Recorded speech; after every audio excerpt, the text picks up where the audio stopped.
The team had looked a little sluggish. They still won their first 2 games. Last night, they were not as sluggish, although there were moments where Jalen Hurts was not as sharp as the Jalen Hurts we saw last year. It didn't matter. They overpowered the Tampa Bay Buccaneers and won the game 25-11.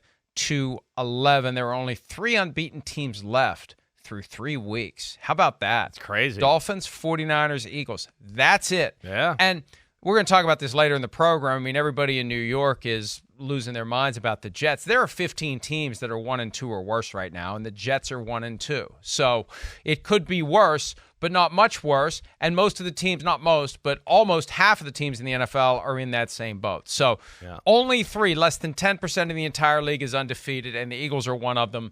And it does still feel like they've got work to do to get to where they were last year. Last year, they had that team of destiny vibe. This year, it's not quite there yet.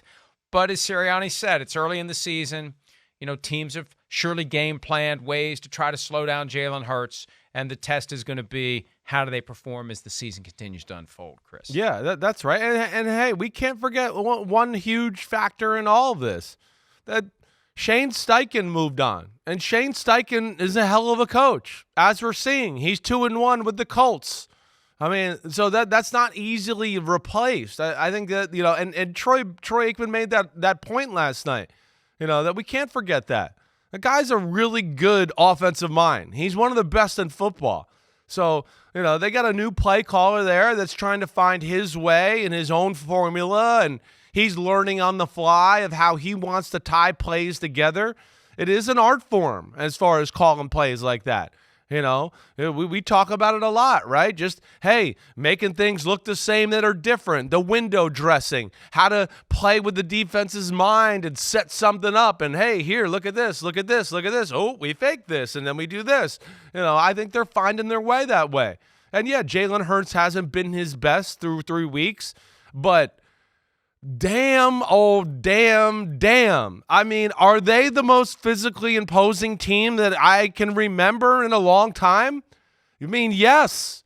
It's unbelievable what we watch with the Philadelphia Eagles on a weekly basis. They've surpassed the early 90 Cowboys in the fact of they can just go, we're going to run it, and we're going to run the same play, and we're just going to keep doing it and doing it and do it. And you know we're going to do it. And we're still going to kick your ass and blow you off the ball. And DeAndre Swift, you know, like Troy Aikman and Joe Buck were talking about it one night, he must have been like, holy crap, these holes are unbelievably big. I mean, I've never seen a team that can physically win the battle on both sides of the line of scrimmage to the extent the Philadelphia Eagles. The 49ers are up there with their D-line. We know their O-line's real good, but it's not like this O-line. This O-line literally can run the same 3 plays like all game long and go, so what? We know you know what running play we're going to run. We're still going to kick your ass. That's, to me, where the Eagles are really special. And when the game gets tough, they just physically whoop you, and there's nothing you can do. And they basically whooped the Bucs D into a corner who kind of held strong early on and kept them out of the end zone and did a good job, you know, not letting the whole thing blow up there early on. But there's only so much you can do when your offense stinks and doesn't do well, and then you're on the field against that group, you know, every 4 plays like they were last night. I'm just amazed by the Eagles' physical dominance on both sides of the line of scrimmage. It's really impressive. It really is. 25-11 paints one picture. 472 right. yards to 174 paints That's a very a better different picture. right. It's amazing. It was as close as it was. The Buccaneers kind of got things going and had that late touchdown drive. You take that away, and it really was a blowout. And many thought, and I thought, the Bucs would keep it close. The Eagles had just been like something was missing. Yep. You know, they let the Patriots hang around after they got up by 2 scores. The Vikings, they let them hang around after the Eagles got up by 2 scores. And, you know, you learn. We have to have that killer instinct. We have to slam the door. We have to make it decisive so there is no opportunity for the team that we are better than to come back and try to beat us. And as you said, this is a continuation of a very favorable early season schedule that allows them to kind of work their way toward full speed ahead and get themselves ready for the meat of the schedule, which is coming later. They can keep piling up win after win after win, and they're going to need it because the Cowboys are better, notwithstanding what they did on Sunday in Arizona, and the 49ers are the team that I think the Eagles need to be eyeballing as the biggest threat to whatever they hope to do this year. And there you see back-to-back weeks, 49ers and Cowboys with that Cowboys game. Got the in Dolphins Dallas at Week 7 on football. NBC. Yeah, on Sunday Night Football, too. That's going to be a dandy. Well, that one, that one is getting better and better with each passing week. We've got Cowboys 49ers week 5, and then we've got that one week 7. There's a couple of really good ones coming up where we're going to find out what these teams are all about. So we're finding out that the Eagles are still the team they were last year. It's just taking them a little while to get there. That physicality, though, shines through both sides of the ball. Jalen Carter had a big night last night on defense. Yep. The defense was just smothering. I mean, the safety where they just completely devoured Rachaad White, like he didn't even have a chance to get out of the end zone. Usually you see an NFL offense, when you get in that position and they run the ball, 99 out of 100 times the guy gets out of the end zone. He didn't even have a chance. If the line was a yard or two back, he's not getting out. They were all over him.